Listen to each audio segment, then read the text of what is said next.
D'abord à un point de géométrie qui n'a rien à voir avec les exponentielles. Alors dans cette situation, dans un repère orthonormé, si on a deux points avec les coordonnées inversées, ici A et B sont positifs, mais ça marche aussi quand ils sont négatifs, ces points sont symétriques par rapport à la droite d'équation y égale x. Alors c'est assez facile à prouver. Le point O est à même distance de M et M'. Donc il est sur la médiatrice de M et M'. Et il y a un autre point qu'on connaît bien, c'est le milieu de M et M' qui est sur la médiatrice. Et ces coordonnées sont ici. Donc lui aussi, c'est un point de la droite y égale x. Donc on a deux points de la droite de la médiatrice qui sont sur y égale x. Donc la médiatrice, c'est y égale x. Alors maintenant, on revient à notre problème de fonction logarithme.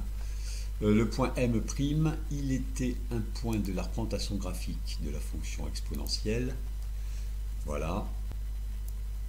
Le B, c'était ln de A. Donc finalement, on se retrouve avec cette situation-là. Les coordonnées du point M sont A et ln de A.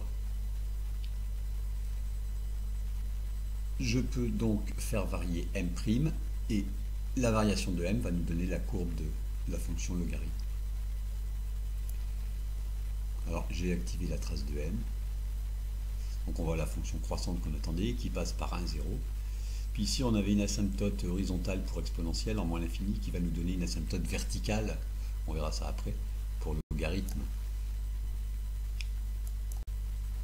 Alors on peut enfin oublier un peu exponentielle et penser à la courbe qui représente ln, la voici.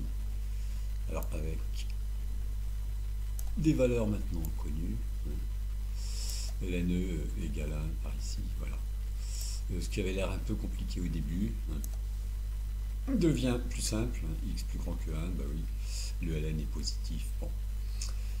Ici, on sait que la courbe est croissante, mais on aura quand même besoin de la dérivée de lnx. Alors, pour la calculer, on a besoin de regarder ce genre de situation, des fonctions composées. X, on calcule u de x, puis f de u de x. Alors on s'autorise une notation un peu vilaine. F de x' au lieu de f' de x. Voilà, par exemple, x de prime, c'est 2x. Et vous avez déjà croisé cette formule. Dérivée de f de u au point x, c'est f' de u de x fois u' de x. Alors elle n'est pas vraiment utile au bac, mais on l'utilise souvent dans le cours, par exemple, pour démontrer des choses comme ça. Avec f de x égale racine de x. Bon. En clair, quand on sait dériver f, on calcule f' de x, on remplace x par u de x, puis on multiplie par u' de x. C'est ce qu'on fait ici avec racine de u, par exemple. On dérive, on remplace x par u de x, puis on multiplie par u'. Alors on va utiliser ça avec f égale exponentielle et u égale ln. Alors ce qui donne f de u de x' égale f' de u de x fois u' de x. On va calculer tout ça, c'est-à-dire exp de ln de x, ben, c'est x. Donc on a à gauche x', et à droite exp' d'un nombre, c'est exp du nombre. Donc ici à droite on a exp de ln de x fois ln' de x qu'on aimerait trouver ici. Et on relie, x' c'est 1, oui, et exp de ln de x c'est x. Bref, ln' de x égale 1 sur x. Voilà la formule à retenir.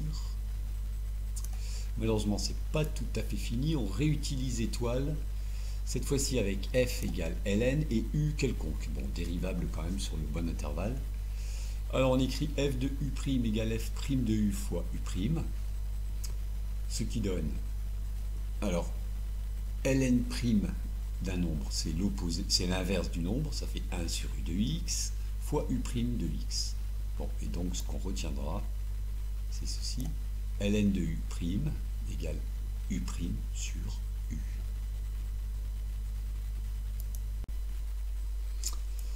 Alors, on rappelle ce résultat-ci.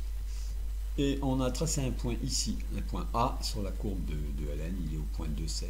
Donc ça fait, on voit ln de e égale 1. Voilà, on peut le promener comme ça et on trace sa tangente, la tangente à la courbe en ce point A.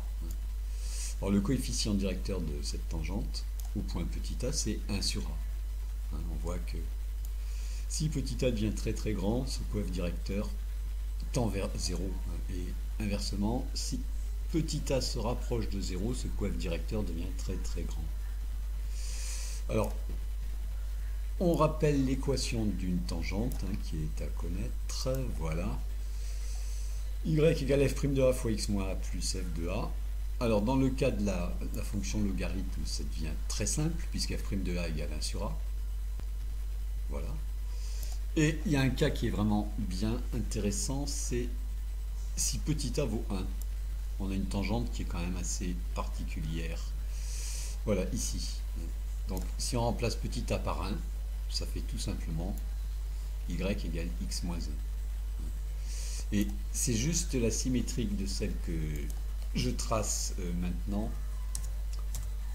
Voilà, qu'on avait rencontré pour exponentielle, qui était y égale x plus 1 pour l'exponentielle. Voici. Et pour l'exponentielle, on avait montré assez facilement cette inégalité. C'est-à-dire la courbe exponentielle est toujours au-dessus de sa tangente au point d'abscisse 0. Et de la même façon, la courbe qui représente ln est entièrement en dessous de sa tangente. Bon, c'est facile à montrer, on met les deux morceaux du même côté, et puis on étudie la fonction obtenue, on montre qu'elle est négative ou positive.